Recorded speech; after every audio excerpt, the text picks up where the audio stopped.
सुप्रभातम भैया बहन। मैं नीता कुमारी श्रुति विद्या मंदिर मोतीबाग किशनगंज।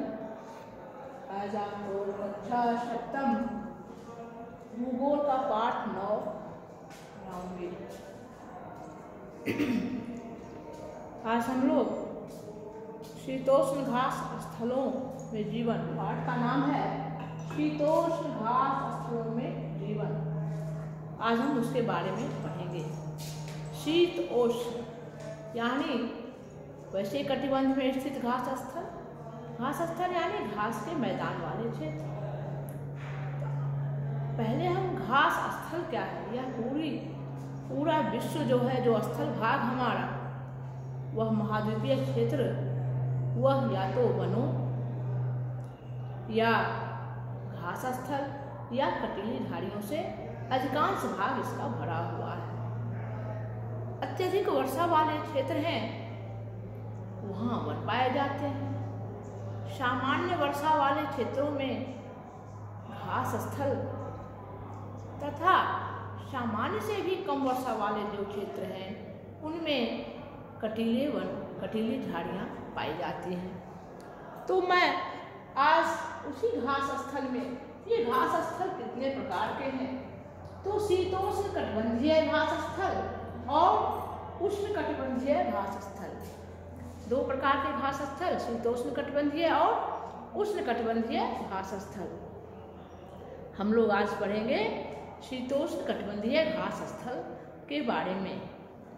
यानी यह कर्क रेखा से आर्कटिक वृत्त तक और मकर रेखा से अंटार्कटिक वृत्त तक का शीतोष्ण कटिबंधीय क्षेत्र जो है, शीतोष्ण ताप कटिबंध जो है, उन्हीं में स्थित घास स्थलों के बारे में पढ़ेंगे। तो आप ध्यान से बिल्कुल सुनेंगे। तो सबसे पहले हम आज उत्तरी अमेरिका का प्रेयरी घास स्थल के बारे में जानेंगे। प्रेयरी घास स्थल उत्तरी अमेरिका के जो घास के मैदान हैं, उन क्षेत्रों को हम प्रेयरी के नाम से जानते हैं। और दक्षिण अफ्रीका के दक्षिणी भाग में, अफ्रीका महाद्वीप के दक्षिणी भाग में स्थित घास स्थलों को हम वेल्ड के नाम से जानते हैं। यानी उत्तरी अमेरिका के घास के मैदान प्रेयरी और दक्षिणी अफ्रीका के दक्षिणी भाग में स्थित जो घास के स्थल हैं वह वेल्ड कहलाते हैं। तो पहले हम लोग आज प्रेयरी के बारे में पढ़ेंगे।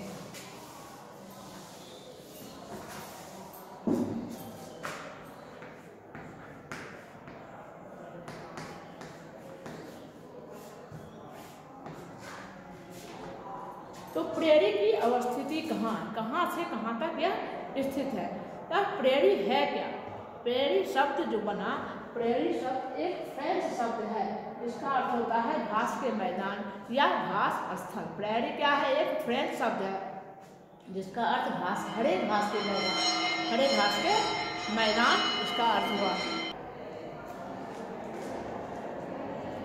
यह घास स्थल अमेरिका की सबसे बड़ी नदी मिसिसिपी नदी जो है, इस मिसिसिपी नदी से पश्चिम की ओर, मिसिसिपी नदी से पश्चिम की ओर, अमेरिका की एक प्रमुख नदी है, सबसे बड़ी नदी है मिसिसिपी।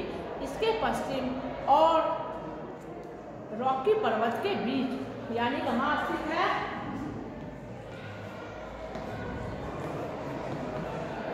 मिसिसिपी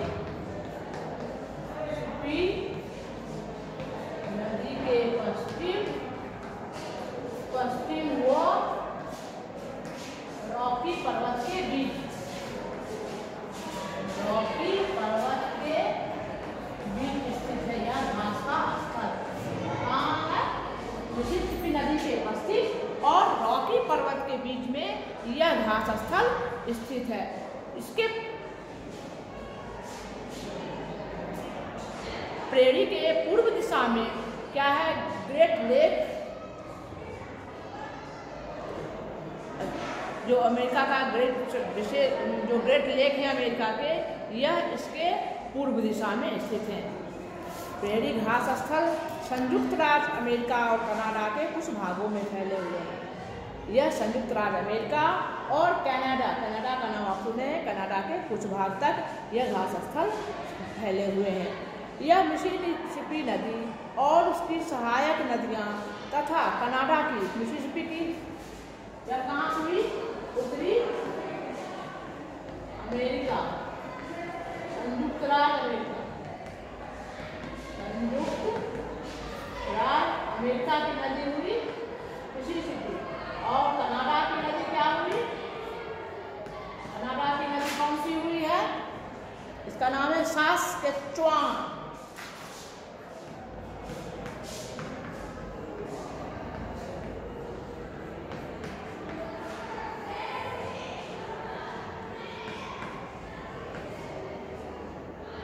मिसिसिपी संयुक्त राज्य अमेरिका की नदी है और कनाडा की नदी है सास्केचुआन। इस सास्केचुआन नदी, इनकी सहायक नदियाँ जो है, यह दोनों मिसिसिपी और उसकी सहायक नदियाँ, सास्केचुआन और उसकी सहायक नदियाँ, यह प्रेरी क्षेत्र से होकर बहती हैं। प्रेरी क्षेत्र जो है वह पूर्वी भाग, प्रेरी का मान लो ये प्रेरी नदी है, प्रेरी क्षेत्र है, यह प्रेरी का क्षेत्र है, तो इसका पूर्वी भाग ये क्या हो गया? पूर्व, और ये हो गया इसका पश्चिम। पूर्वी भाग जो है प्रेरी क्षेत्र का पूर्वी भाग समतल है और पश्चिम में 500 मीटर ऊंचा है, यानी यहाँ गया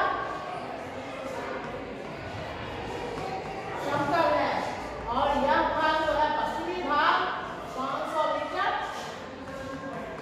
ऊंचा है, यानी यह एरिया जो है, इधर का एरिया 500 मीटर ऊंचा है, जबकि यह समतल है। पूर्वी भाग क्या है? प्रेरी का समतल, और यह अत्यधिक ही उपजाऊ विकसित क्षेत्र है, अत्यधिक विकसित कृषि क्षेत्र है, यानी यहाँ उपज काफ़ी होती है। अब यहाँ की जलवायु के बारे में हम जानेंगे। इस महाद्वीप के, उत्तरी अमेरिका महाद्वीप के भीतरी भूभाग में स्थित है यह, इसलिए यह इन घास स्थलों में तापमान जो है काफ़ी चरम, यहाँ की जलवायु क्या है? चरम जलवायु।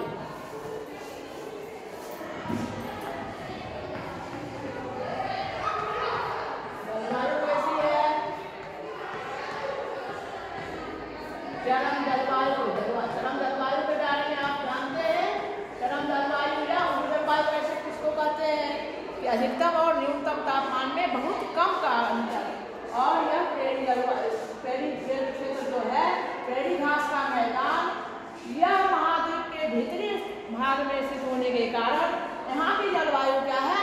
चरम जलवायु है, यानी दिन का तापमान, अत्यधिक तापमान काफी अधिक और रात्रि का तापमान बहुत ही कम हो जाता है, यानी यहाँ का चरम जलवायु। यहाँ की जलवायु कैसी हो गई? चरम जलवायु हो गई। किस कारण? तो महाद्वीप के भीतरी भाग में स्थित होने के कारण।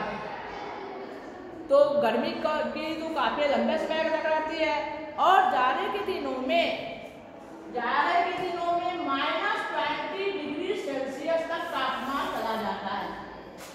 -20 डिग्री सेल्सियस, यानी हिमांक बिंदु 0 डिग्री सेल्सियस पर बर्फ बन जाता है, पानी जम जाता है और यहाँ जाड़े के दिनों में -20 तापमान हो जाता है। वर्षा यहाँ की सामान्य वर्षा यहाँ होती है, पहले ही बताया कि सामान्य वर्षा वाले क्षेत्र में घास के मैदान होते हैं, तो वर्षा यहाँ सामान्य होती है, जो घास के बढ़ने के लिए एक आदर्श स्थिति है। इन क्षेत्रों में किनू, इस प्रकार अपने यहाँ लू चलती है, किनू नामक हवा चलती है।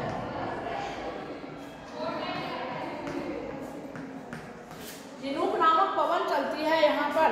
और चिनूक क्या है? जिस तरह अपने देश में गर्मी के दिनों में लू चलती है, काफी गर्म और शुष्क पवन होती है वह लू, इसी तरह प्रेरी क्षेत्र में चिनूक नामक पवन चलता है और यह शीत ऋतु में, जाड़े के दिनों में रॉकी पर्वत की ढलान से होकर बहती है।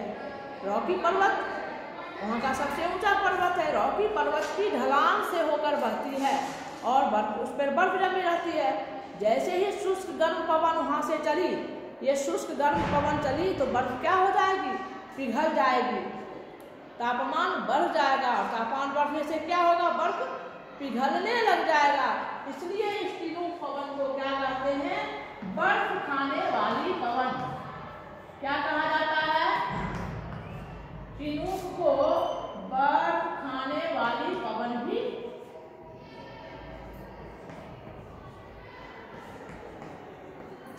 टिनूक को बर्फ खाने वाली पवन कहा जाता है। क्यों कहा जाता है, क्योंकि यह जाड़े के ऋतु में चलने वाली एक गर्म शुष्क पवन है जो रॉकी पर्वत की ढलानों से होकर बहती है और बहने के कारण यहाँ की हवा तुरंत गर्म हो जाती है, तापमान अति बढ़ जाता है। तापमान बढ़ता है तो बर्फ का पिघलना शुरू हो जाता है, यानी बर्फ पिघलने लगता है और बर्फ पिघलने लगता है, इसलिए इस पवन को क्या कहते हैं, बर्फ खाने वाली पवन के नाम से भी जानते हैं। ठीक ना। अब यहाँ के प्राकृतिक वनस्पति और वन्यजीव कौन से हैं, इसके बारे में हम अब जानेंगे।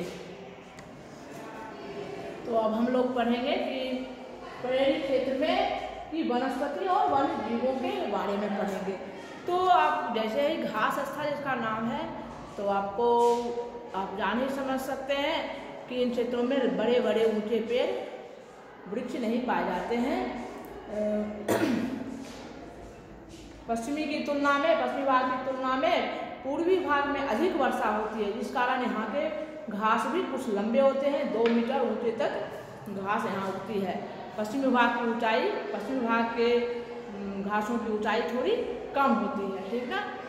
और इस क्षेत्र में पर्णपाती श्रेणी के वृक्ष जैसे कि सरपत बिलो, जो कि कल आपने लद्दाख में पढ़ा था कि लद्दाख में सरपत बिलो, जिसका कम ऊंचाई वाले क्षेत्र में लद्दाख में पाए गए थे सरपत बिलो, जिसकी लकड़ी बैट बनाने में उपयोग होता है, वह सरपत बिलो सरपत जिसको कहते हैं यहाँ भी पाए जाते हैं, है ना। मुख्य पशुओं में एक कोयोट होता है, कोयोट, खरगोश, लोमड़ी और प्रेरी कुत्ते इत्यादि पाए जाते हैं। इनके मुख्य रूप से कुछ पशु पाए जाते हैं दूध उत्पादन के लिए रखे जाते हैं या मांस तथा ऊन के लिए, इसके लिए पशुओं का पालन होता है। इसके अतिरिक्त यह क्षेत्र जो है, जैसे ही घास का मैदान है, तो बड़े बड़े विशाल मवेशी फार्म यहाँ पर पाए जाते हैं। फार्मों के बीच बहुत बड़े मवेशी फार्म के लिए प्रसिद्ध हैं। और ये फार्म मतलब आप समझते हैं, मवेशी फार्म यानी पशुपालन के लिए बड़े विशाल पैमाने पर, बड़े स्तर पर पशुओं का पशुपालन होता है। और ये बड़े विशाल फार्म बहुत बड़े दूर में स्थित होते हैं और ये क्या कहलाते हैं, रैंच कहलाते हैं। प्रेरी क्षेत्र के पशुपालन के लिए बने हुए बड़े मवेशी फार्म को क्या कहा जाता है, रैंच कहा जाता है। पहले यहाँ जब तक यूरोप के लोग नहीं पहुँचे थे उत्तरी अमेरिका, और उनके आने से पहले तक यहाँ पर प्रेरी बाइसन BISON पढ़ते हैं, B फॉर बाइसन, भैंसा का जाति है। और अमेरिकी भैंसों का घर हुआ, केवल भैंस ही बहुत ज़्यादा संख्या में वहाँ पाए जाते थे, लेकिन लगातार हम लोगों के शिकार के कारण उनकी कमी ही नहीं, अब वह एक्सटिंक्ट हो गए हैं, विलुप्त ही हो गए हैं इस क्षेत्र से। अब वहाँ ये न के बराबर नहीं नजर आते, खत्म हो गए हैं। अब यहाँ के लोग का जीवन कैसा है, लोगों का जीवन कैसा है। संयुक्त राज्य अमेरिका का प्रेरी क्षेत्र जो है, वह पूरे राष्ट्र का अन्न की टोकरी, अनाज रहता, अनाज किस काम आता है, हमारा पेट, हम खाते हैं खाना। तो पूरा प्रेरी प्रदेश ही संयुक्त राज्य अमेरिका में अन्न की टोकरी के नाम से जाना जाता है।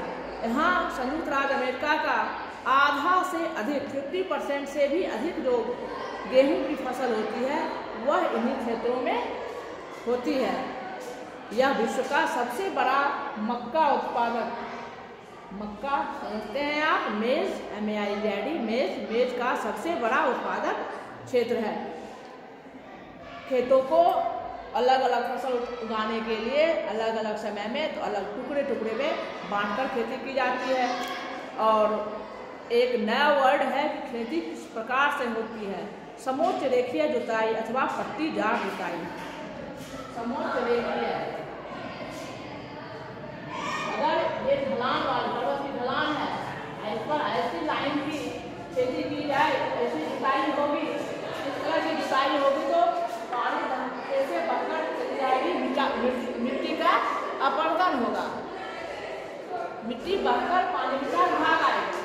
लेकिन इन्हीं क्षेत्रों पर अगर इस तरह की जुताई होगी तो मिट्टी का अपरदन कम होगा। इसको क्या कहते हैं, समोच्च रेखीय जुताई।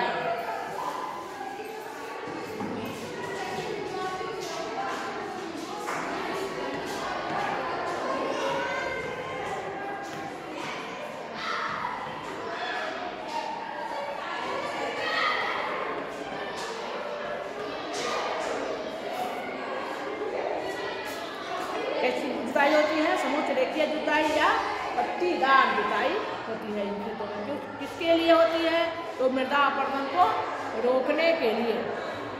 इस क्षेत्र में आलू, सोयाबीन, कपास आदि अन्य फसलें भी उगाई जाती है।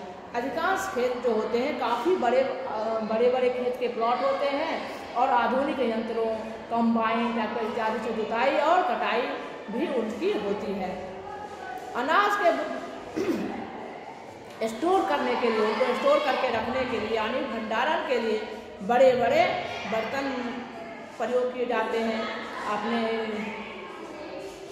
विज्ञान साइंस में भी पढ़ा होगा, नहीं एक में है कि सीलोज प्रयोग किया, स्टील का बड़ा बड़ा ट्राम जो होता है उनमें अनाज को रखे जाते हैं। गेहूं के अत्यधिक उत्पादन के कारण इसको विश्व का धान्यागार भी कहा जाता है। मक्का का सबसे बड़ा उत्पादक और गेहूं का भी बहुत बड़ा उत्पादक है, इसलिए इसको विश्व का धान्यागार कहते हैं। खेती कृषि के पशुपालन के साथ ही कृषि के साथ ही पशुपालन में भी मांस में डेयरी उद्योग भी इन लोगों का एक प्रमुख व्यवसाय है। कनाडा के प्रेरी प्रांत में अल्बर्टा, सस्काटचेवन आदि प्रांत हैं शामिल, और कनाडा में विनिपेग जो है वह प्रेरी का प्रवेश द्वार। कनाडा का विनिपेग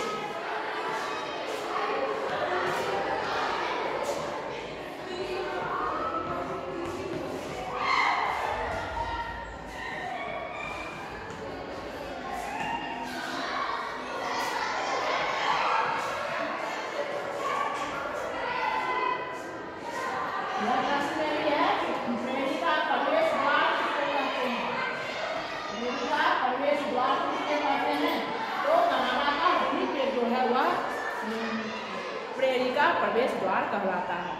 लोहा, कोयला जैसे खनिज पदार्थ की यहाँ अधिक उपलब्धता काफ़ी है और परिवहन की भी इस क्षेत्रों में परिवहन की सुविधा भी काफ़ी है।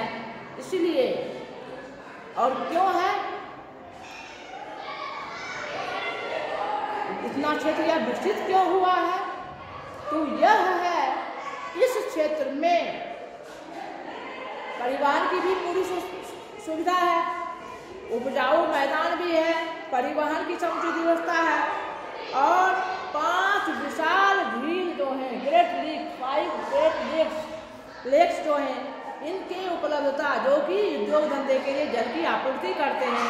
इस कारण यहाँ उस क्षेत्र में उद्योग धंधे भी काफ़ी विकसित हुए हैं। हालांकि घास स्थल होने के कारण इस क्षेत्र में जनसंख्या काफ़ी कम है, किंतु सड़क और रेल मार्ग का जाल बिछा हुआ है। यहाँ के प्रमुख शहर हैं शिकागो, संयुक्त राज्य अमेरिका के प्रमुख शहर हैं शिकागो, डेनवर, मिनियापोलिस और इंडियानापोलिस। कनाडा के प्रमुख शहर हैं विनिपेग, सस्कातून, कैलगरी और एडमंटन। आज इसको सारे मेन पॉइंट मैंने बताए हैं। कनाडा के प्रमुख शहर, संयुक्त राज्य अमेरिका के प्रमुख शहर, धान उत्पादक जो विश्व का धान्यागार क्यों कहलाता है, मक्का का सबसे बड़ा उत्पादक क्या है, प्रेरी का प्रवेश द्वार कौन सा है, 5 ग्रेट लेक्स कौन से हैं, 5 प्रमुख झीलें जो विश्व की हैं। इन सारे बातों को आप अच्छी तरह से पॉइंट आउट करके लिखेंगे। धन्यवाद।